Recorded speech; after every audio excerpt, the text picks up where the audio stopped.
Bonjour, moi je vais vous parler de l'enquête, principalement de l'enquête Malakoff-Médéric qui a été menée sur la santé des dirigeants. Alors un petit peu avant de vous parler de l'enquête, pourquoi on a fait cette enquête? En fait, Malakoff-Médéric, depuis un an, a mis en place une politique qui s'appelle, comme cela a été dit, entreprise territoire de santé, qui vise un petit peu à sortir du rôle d'assureur-payeur et à mettre en place toute une gamme de services destinés aux entreprises. Et pour ce qui nous intéresse aujourd'hui, des gammes de services aussi en termes de prévention santé en entreprise, notamment auprès des salariés, mais justement aussi auprès des dirigeants. Cette politique vient en fait du constat, et on l'a mesuré l'année dernière via une enquête qu'on a menée auprès de 400 directeurs des ressources humaines et dirigeants d'entreprise. Une idée assez largement répandue que performance de l'entreprise est intimement liée à la santé des salariés et aussi, on le verra aujourd'hui, à la santé du dirigeant. En quelques dates, en 2010, c'est le premier lancement des travaux de recherche santé des dirigeants et du partenariat Malakoff-Médéric à Maroc. Alors pour vous parler rapidement du partenariat d'Amaroc, c'est le premier observatoire sur la santé des dirigeants qui a été mis en place en 2009, principalement en France, mais c'est un observatoire qui existe aussi par exemple au Japon ou en Suisse. Ça a commencé par le suivi de 1000 dirigeants qui ont été suivis pendant plusieurs mois, où on a mesuré notamment les burn-out, les problèmes de stress, de satisfaction au travail, de sommeil et de handicap, tout un tas d'indicateurs qui ont été suivis comme ça auprès de 1000 dirigeants. Et en fait, l'enjeu qui a été mis en place par Amaroc et par le partenariat avec Malakoff-Médéric sur la santé des dirigeants, c'est à la fois de considérer le dirigeant, bien sûr, comme personne humaine, mais aussi dans sa fonction de dirigeant. Et comme je disais tout à l'heure, parce que en quelque sorte, le capital santé du dirigeant est considéré comme le premier actif immatériel de l'entreprise. Et qu'il est important aussi que le dirigeant soit en bonne santé pour la bonne santé de l'entreprise. Et enfin, troisième constat, prendre soin de sa santé en tant que dirigeant, c'est aussi être sensibilisé plus fortement au besoin de prendre soin de la santé de ses salariés et de mettre en place des actions de prévention dans son entreprise pour ses salariés. Alors, avant de vous montrer les résultats d'études, je vais vous montrer une petite vidéo qui a été réalisée en partenariat justement avec Amaroc.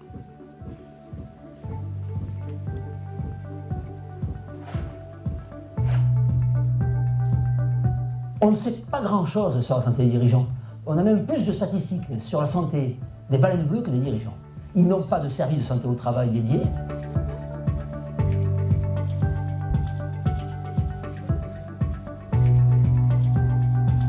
Il y a une souffrance patronale, c'est une réalité méconnue du grand public. Ils sont face à de l'incertitude du carnet de commandes en permanence. Et puis, être responsable, être chef, être dirigeant, c'est aussi souffrir de solitude. Et puis enfin, un dernier facteur très important, c'est le stress. Ils sont en stress en permanence et sous pression, à tel point que l'Observatoire Amaroc a identifié 30 stresseurs de la vie des dirigeants. Ça peut être le dépôt de bilan, ça peut être les problèmes de trésorerie qui reviennent aussi sans cesse, la surcharge de travail, mais aussi la démission d'un salarié.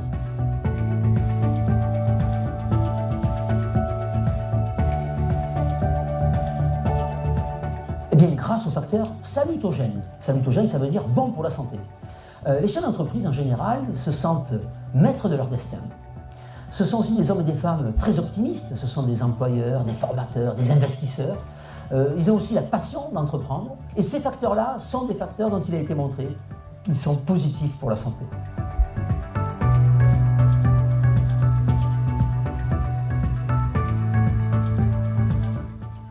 Je me sens plutôt en bonne santé. Maintenant, le chiffre peut paraître un peu impressionnant comme ça. Il y a sans doute derrière une raison, c'est qu'en tant que dirigeant, on a un devoir d'enthousiasme en arrivant au bureau le matin et tout au long de la journée, parce qu'on doit entraîner avec soi l'ensemble de ses collaborateurs.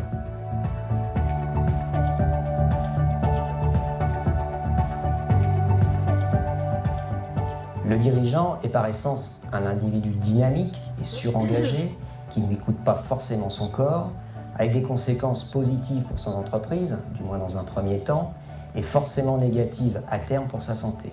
On voit donc qu'il y a un décalage qui est dû à un déni, plus ou moins volontaire, sur son état de santé afin de préserver ses ambitions professionnelles.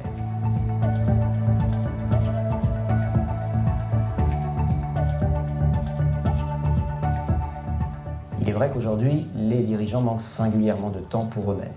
Il faut donc leur proposer un bilan, les accueillant dans des centres dédiés avec un niveau de service qui correspond à leurs attentes.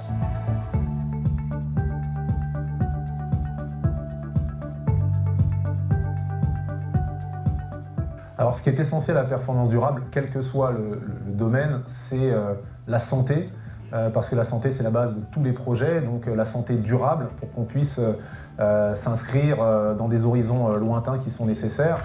Et la santé durable pour un sportif, pour un dirigeant, elle est essentielle et elle passe par le sommeil, la nutrition. Alors pour un sportif, l'activité physique, ça va de soi, mais pour un dirigeant, c'est essentiel aussi d'être en forme physiquement parce qu'une absence prolongée liée à la maladie d'un dirigeant, on sait que souvent ça peut mettre en péril l'entreprise. Donc s'oublier soi-même, c'est mettre en danger aussi son entreprise quand on est dirigeant.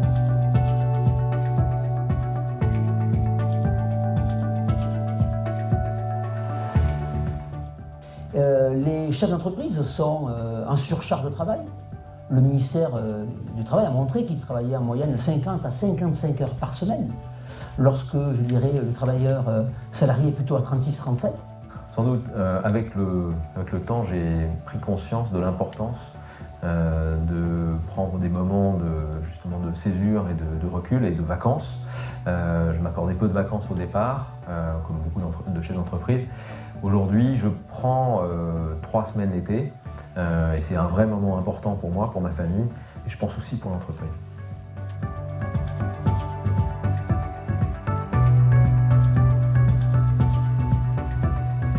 J'ai trouvé la démarche menée par Malakoff Médéric à Maroc très intéressante, parce qu'on a rarement l'occasion de faire le point sur sa santé sur une période aussi longue.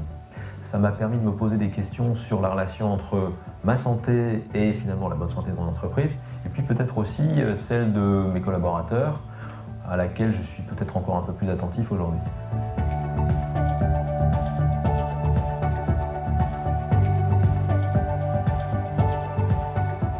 La balance penche du bon côté. Pour le dire autrement, entreprendre, c'est bon pour la santé. Les facteurs salutogènes pèsent davantage que les facteurs pathogènes. Et la raison est très simple, c'est que les dirigeants, les chefs d'entreprise, ne sont pas en contrainte subie, ils sont en contrainte choisie. Alors bien évidemment, ça n'empêche pas que parfois, il puisse y avoir des ruptures, il y a des cas de burn-out chez les dirigeants, et donc on doit aussi, malgré cette bonne nouvelle, penser à mettre en place une politique de prévention pour les entrepreneurs. Donc je vais maintenant, vous avez déjà vu pas mal de résultats, mais je vais revenir en détail sur tous les résultats de l'enquête, enfin la majeure partie en tout cas. Donc déjà, pour vous présenter un petit peu la méthodologie de l'étude, c'est une étude qui a été réalisée par l'Institut Opinionway auprès d'un échantillon représentatif en secteur d'activité et taille d'entreprise de 1500 dirigeants de TPE-PME de 0 à 250 salariés. Ils ont été interrogés par téléphone en novembre et décembre 2014.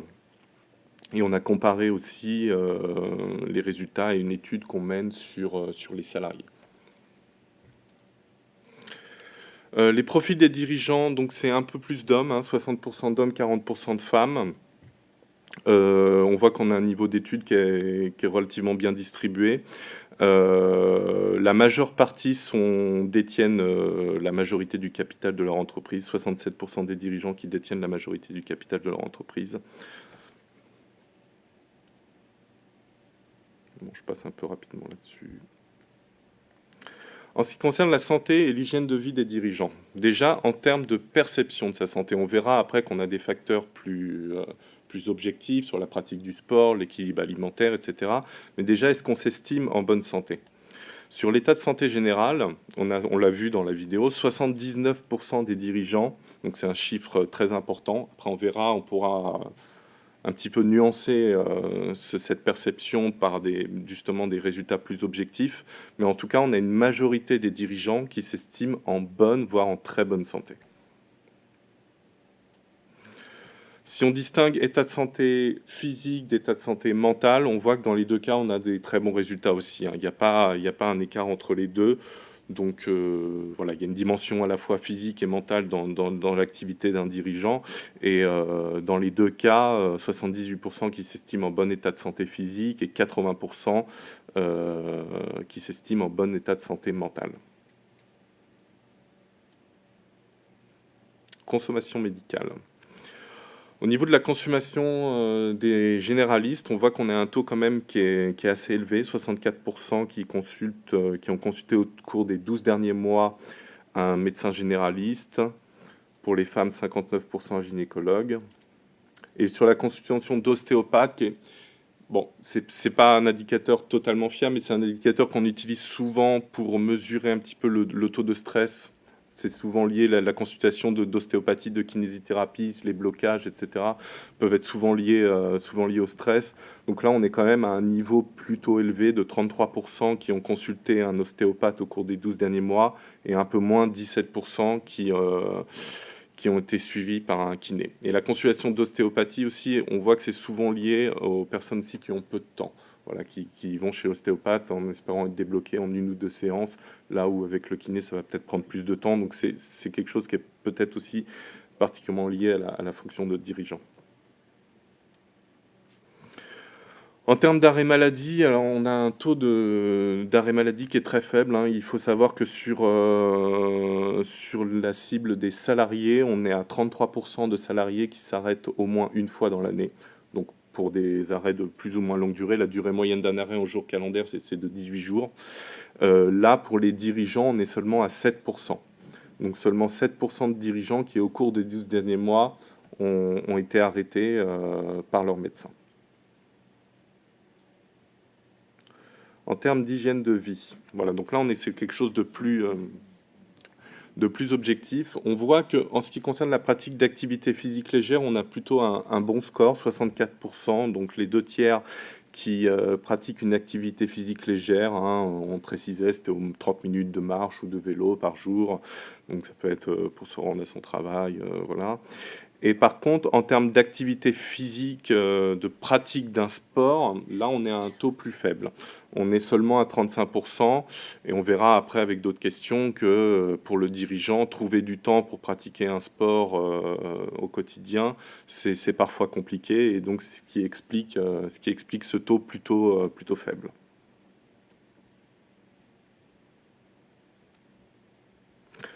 On leur a demandé aussi s'ils faisaient attention à l'équilibre de leur alimentation. Donc là, bon, ça reste du déclaratif, mais ça nous donne une bonne indication quand même. On est à 84% qui nous déclarent faire quand même attention à l'équilibre de leur alimentation, malgré peut-être leur fonction qui les amène souvent au restaurant, en dîner d'affaires, etc. Donc on a quand même un taux assez important de dirigeants qui nous disent faire attention à l'équilibre de leur alimentation. En ce qui concerne la consommation de boissons alcoolisées, on est à 15% qui consomment tous les jours, mais seulement 1% parfois en quantité excessive. La majorité des dirigeants qui nous déclarent consommer tous les jours, c'est de façon mesurée. Et ensuite, on a tout le reste des dirigeants, dont la majeure partie qui nous déclarent consommer de façon occasionnelle. C'est un dirigeant sur 2 de façon occasionnelle. En ce qui concerne les fumeurs, on a 26% de fumeurs parmi les dirigeants. C'est un taux qui est comparable à ce qu'on observe sur l'ensemble des salariés. En ce qui concerne la consommation de produits psychostimulants ou relaxants, on a un taux qui est plutôt faible aussi, qui est comparable aussi. Là, il n'y a pas d'écart énorme avec l'ensemble des salariés. On est à 7%. 2% tous les jours et 5% rarement. En termes de sommeil, donc, qui est souvent une grosse problématique qu'on retrouve chez les dirigeants et chez les gens qui ont peu de temps, beaucoup d'horaires de travail, on voit qu'on a une moyenne qui est correcte, mais qui n'est pas très élevée, de 6h54, 7 heures de sommeil, 7 heures de sommeil par jour.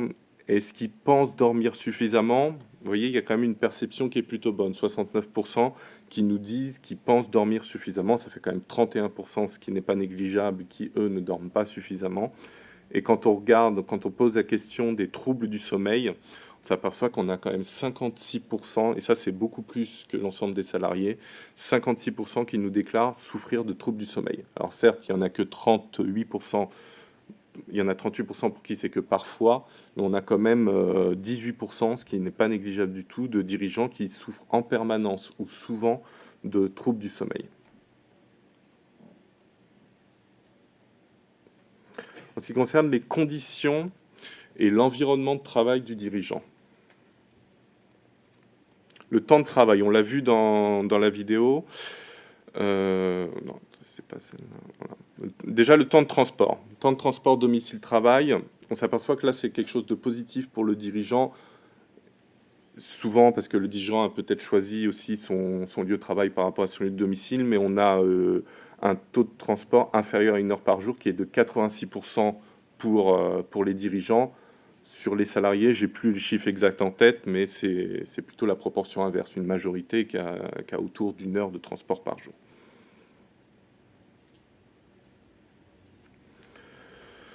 En termes de temps de travail, on s'aperçoit qu'on a, voilà, on a quand même 44% des dirigeants qui travaillent plus de 50 heures par semaine. Donc un dirigeant sur deux qui travaille plus de 50 heures par semaine et qui s'accorde assez peu de repos, puisqu'on a 47% qui s'accordent un jour ou moins, 56% moins de 2 jours. Donc tout ça est lié aussi à la problématique qu'on voit autour du temps de sommeil, du manque de temps, avec des horaires de travail assez conséquents. Le stress au travail, c'est une problématique très importante chez les dirigeants. Il y a 2 résultats qui sont importants ici. C'est le niveau de stress qu'on ressent. Actuellement, diriez-vous que la plupart de vos journées sont extrêmement assez ou peu stressantes. On voit quand même qu'on a 40% des dirigeants qui se positionnent sur extrêmement ou assez stressant. Et ce qu'il faut regarder aussi, c'est comment ils perçoivent ce stress. On leur a demandé si le stress pour eux était plutôt positif et stimulant pour leur travail. Donc en quelque sorte un stress qui leur permet d'avancer, qui est positif, ou si c'était selon eux nuisible à leur santé. Alors on a 43%, presque un dirigeant sur 2, qui nous dit que c'est positif et stimulant, mais on le voit, une proportion beaucoup plus importante de dirigeants qui perçoivent ce stress comme nuisible à leur santé. Donc ça reste de la perception, mais c'est important quand même de constater que le dirigeant vit le stress comme quelque chose très majoritairement nuisible à sa santé.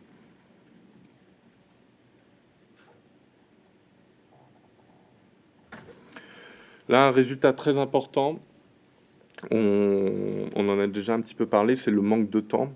Et le manque de temps aussi pour prendre en main sa santé. Et c'est corrélé avec ce qu'on voyait tout à l'heure sur 7% seulement de dirigeants qui s'arrêtent au moins une fois dans l'année. Là, on voit que quand on leur demande de se positionner sur l'item « je ne peux pas me permettre de m'arrêter même si mon médecin me le prescrit », on a un taux de 70% des dirigeants qui nous disent que c'est le cas. Et 51% qui sont tout à fait d'accord avec cette affirmation. Donc il y a une vraie problématique d'avoir le temps et d'avoir la possibilité de prendre soin de sa santé, de s'arrêter quand on en a besoin. On sait notamment que multiplier, ne pas s'arrêter quand on en a besoin de s'arrêter, ça peut favoriser à moyen ou long terme la survenue d'un arrêt plus long. Voilà, donc c'est important de prendre en compte cette problématique du dirigeant qui a peu de temps et peu la possibilité de se reposer, de souffler quand son corps le lui dit. Mon travail est nerveusement fatigant, donc on voit que c'est 58%, c'est principalement ça qui ressort. Mais la dimension physique, on voit qu'elle est aussi importante. Hein. Si on va un tout petit peu plus bas, mon travail est physiquement fatigant, on est à 54%. Donc un dirigeant sur 2 pour qui la dimension physique est aussi importante. Après, on a d'autres items plus sur la capacité à déconnecter du travail. J'ai l'impression de ne jamais pouvoir décrocher du travail. On est quand même sur plus d'un dirigeant sur 2. Je ne peux pas m'empêcher de consulter régulièrement mes mails professionnels, même le week-end, le soir ou tôt le matin. On est aussi à plus d'un dirigeant sur 2. Après, on décroche un petit peu quand même sur le manque, sur la difficulté à gérer les priorités, on est à 42%. Et item qui est aussi important pour se projeter dans l'avenir, c'est je me sens capable de travailler au même rythme dans 10 ans. On a seulement quand même 38% des dirigeants interrogés qui nous disent que dans 10 ans, ils se sentent capables de travailler au même rythme qu'aujourd'hui. Donc ça, c'est pas négligeable. En termes d'équilibre de vie personnelle et professionnelle, qui est une problématique importante aussi pour les dirigeants, c'est est-ce qu'ils arrivent à concilier leur travail avec leurs autres engagements, notamment personnels et familiaux. Et on voit qu'on a quand même moins d'un dirigeant, près d'un dirigeant sur deux qui nous déclare quand même avoir des difficultés, dont 21% tout à fait, à concilier vie pro et vie perso. Donc là, on parle même plus de prendre soin de sa santé, c'est juste au quotidien concilier son travail avec ses autres engagements. Et on voit que ça concerne quand même un salarié sur deux qui rencontre des difficultés dans ce domaine. C'est un taux plus faible pour les salariés. On parlait tout à l'heure, on parlait un petit peu de l'isolement des dirigeants.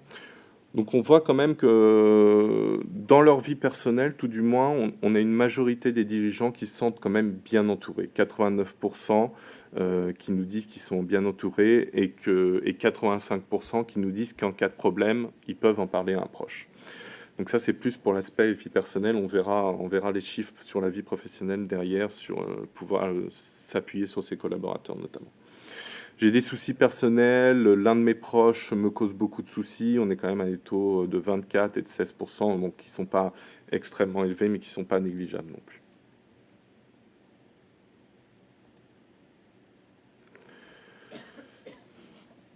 Celle-là, je vais passer. Le dirigeant dans son entreprise, voilà. Le sentiment d'isolement. Dans le cadre de votre fonction, vous sentez-vous très entouré, un peu entouré, ni isolé ni entouré, un peu isolé, très isolé. On a quand même un tiers des dirigeants, 31%, qui nous disent qu'ils se sentent un peu, voire très isolés. Donc ça, effectivement, comme le disait Olivier Torres dans la vidéo de l'Observatoire Maroc, c'est quelque chose qui peut impacter fortement sur la santé, notamment sur la santé mentale, mais aussi sur la santé physique.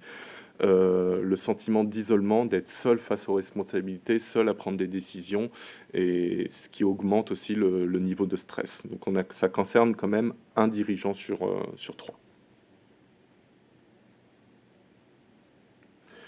Est-ce qu'ils peuvent s'appuyer sur certains de leurs salariés? Là, on est quand même, malgré le sentiment d'isolement, vous voyez qu'on a quand même ici encore 30% des dirigeants qui ne peuvent pas s'appuyer. Alors certes, pour une majorité, c'est le cas, mais 71%, ils peuvent s'appuyer sur leurs salariés. Mais je regarde aussi le 30% de dirigeants qui, c'est peut-être les mêmes qui se sentent isolés, hein, qui peuvent pas s'appuyer sur leurs salariés en cas de... qui tout du moins ont le sentiment de ne pas pouvoir s'appuyer sur leurs salariés en cas de souci. Je passe. Le retour sur investissement personnel. Là, on a vu un petit peu, on a dressé un tableau un tout petit peu noir sur le sommeil, sur le manque de temps, pour les engagements familiaux, etc. Il y a aussi des choses qui sont largement positives. C'est un petit peu ce qui a été dit dans la vidéo sur les facteurs salutogènes. C'est quand on leur demande s'ils sont fiers de diriger leur entreprise, ils sont quand même 94% des dirigeants à nous répondre que oui, donc 67% à être tout à fait d'accord. Est-ce qu'ils évoluent dans un environnement professionnel stimulant? Ça, c'est deux facteurs salutogènes sur la santé. 84% nous répondent oui. Alors, c'est un petit peu plus nuancé. Je recommanderais à un proche de monter son entreprise. On passe à un dirigeant sur 2. Mais sur d'autres items, voilà, être dirigeant d'entreprise, qu'est-ce que ça vous permet de faire? Est-ce que ça vous permet de mener des projets qui vous tiennent à cœur? Donc ça, c'est 72% des dirigeants qui nous disent que oui. Est-ce que ça leur apporte de la reconnaissance sociale? Parce qu'elle leur donne un statut. 65% nous disent que oui. Et ils sont plus modérés sur le fait que ça leur permet de gagner de l'argent, de se constituer un patrimoine. On a seulement 41% des dirigeants qui nous ont répondu qu'ils étaient d'accord avec cette affirmation. En ce qui concerne la rémunération, bon, c'est assez classique sur cette question, qu'elle soit posée à n'importe qui, qu'on ait plutôt un résultat négatif hein, sur des gens qui estiment que la rémunération est inférieure aux attentes. Donc, c'est pas si surprenant que ça, le résultat ici de 65% qui considèrent qu'elle est inférieure ou très inférieure à leurs attentes.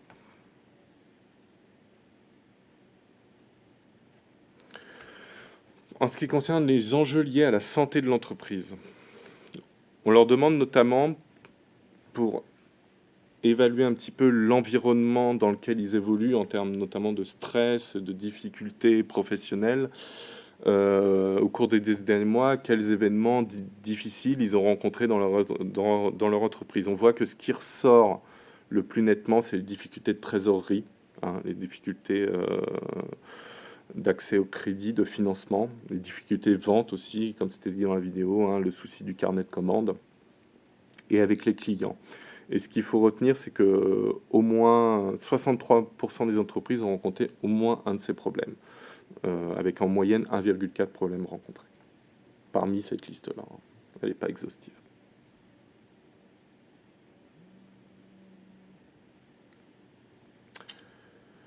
En ce qui concerne les perspectives, quand ils pensent aux 3 prochaines années, on essayait de voir un petit peu s'ils étaient confiants sur l'avenir. En ce qui concerne leur vie personnelle, on a un taux qui est très bon, avec 87% des dirigeants qui s'estiment confiants sur leur vie personnelle, confiants sur leur santé aussi. Donc on voit qu'à la fois ils perçoivent une bonne santé aujourd'hui, on l'a vu au tout début des résultats d'études, mais ils sont aussi confiants sur leur santé pour l'avenir. Peut-être c'est lié à ce que disait Olivier Torres dans la vidéo, c'est que les facteurs salutogènes sur la santé en tant que dirigeant sont quand même plus importants que les facteurs pathogènes, comme on l'a vu, le manque de sommeil, le manque de temps, le stress important, etc. Est-ce qu'ils sont confiants, les dirigeants, sur la situation financière de leur foyer? Plutôt, 72%. Par contre, sur leur situation professionnelle, ils sont un petit peu plus, c'est vrai, un petit peu plus mesurés. Ils sont quand même une majorité, 67%, à nous dire que oui, mais on a quand même, du coup, 33%, un tiers, qui nous disent qu'ils sont pas confiants sur l'évolution de leur situation professionnelle et sur l'activité de leur entreprise. Donc là aussi, c'est tout de même pas négligeable.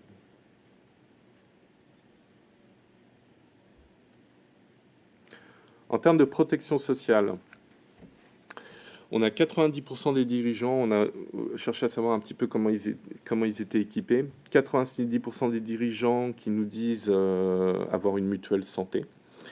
Des garanties prévoyance, on n'est plus qu'à 64%. Une épargne retraite, 55%. Une garantie homme-clé, c'est une assurance qui est souscrite spécifiquement par le dirigeant, qui permet d'assurer l'entreprise en cas de défaillance du dirigeant. Là, on est seulement à 15% et une assurance chômage, 15%. Est-ce qu'ils se sentent bien protégés en matière de protection sociale, hein, là, le libellé ne le dit pas. 75% tout de même qui se sentent bien protégés. Bon, c'est tout de même 25% qui nous répondent que non, mais il y a quand même globalement un bilan positif là-dessus. En termes de protection sociale, ils se sentent plutôt bien protégés. J'en ai fini avec les résultats d'enquête. Juste pour vous dire quelques mots sur le programme Santé des dirigeants. Alors c'est une enquête qui à la base a été menée de manière nationale via cette enquête, un échantillon de 1500 dirigeants qui va être reconduite cette année pour suivre l'évolution de la santé des dirigeants dans le temps. C'est aussi une enquête qui a vocation à être développée dans chaque branche professionnelle auprès des différentes organisations patronales. Et on a déjà déployé le système, le dispositif santé des dirigeants auprès des différentes organisations patronales, enfin auprès de différentes organisations patronales, notamment dans le domaine de l'hôtellerie, des bureaux d'études techniques. Pour l'instant, c'est les deux principales branches professionnelles sur lesquelles on a travaillé. Donc après, pour le dirigeant, c'est assez simple, hein. C'est répondre à un questionnaire de 20 minutes. Voilà, c'est toutes les questions qu'on vient de voir. Donc vous voyez, c'est pas non plus un bilan médical sur les pathologies rencontrées, c'est plus large que ça, sur les conditions de travail, la conciliation vie pro-vie perso, le sommeil, etc. Ensuite, on reçoit, lorsqu'on remplit ce questionnaire, on reçoit un petit tableau de bord avec son profil à soi, qui est comparé justement à l'enquête que je viens de vous montrer.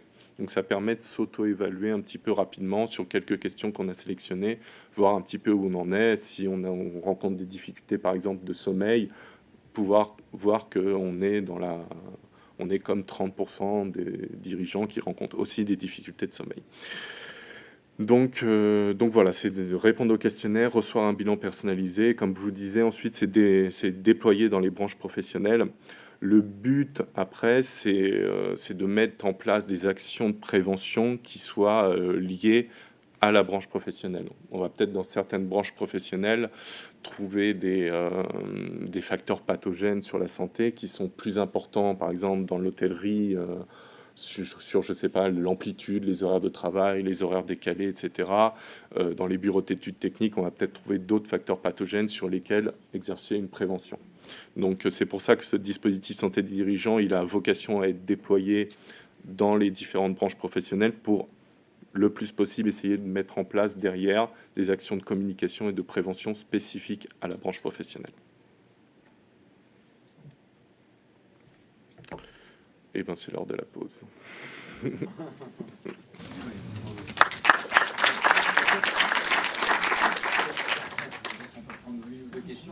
Oui, bien sûr. Oui. S'il y a des questions... Si vous souhaitez revenir sur certains résultats ou si vous avez des questions. Oui. Non, je me demandais juste si cette année, c'est les 1500 mêmes dirigeants. Non, ce n'est pas les mêmes. Non, c'est un échantillon représentatif de 1500 dirigeants. Mais donc on garantit la continuité des résultats en respectant la même structure d'échantillon en termes de secteur d'activité et de taille d'entreprise. C'est la méthode qui est classiquement utilisée dans un baromètre. Donc c'est ce qui permet de garantir l'évolution des résultats, que les résultats soient comparables d'une vague à l'autre. Par contre, non, il ne s'agit pas d'un panel qui est interrogé tous les ans. Voilà. On voit des différences entre TPE et PME? Il y en a, oui.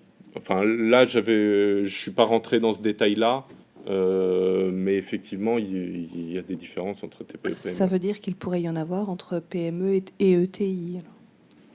Il pourrait. Est-ce que ce qu'on vient de voir, est-ce que ça peut se transposer assez facilement à l'ensemble des cadres dirigeants? Alors oui, là sur cette enquête, on a ciblé effectivement les dirigeants d'entreprise, mais il y avait aussi, si on regarde le statut des salariés, il n'y avait pas que des TNS par exemple, il y avait aussi des dirigeants salariés. Alors après, est-ce que les problématiques seraient exactement les mêmes pour les cadres dirigeants? Ça, c'est une bonne question. On n'a pas fait l'enquête santé dirigeants auprès spécifiquement des cadres dirigeants, mais je pense effectivement que les problématiques sont quand même assez proches. D'autres questions? Bon, ben, c'est vraiment la pause alors. D'accord.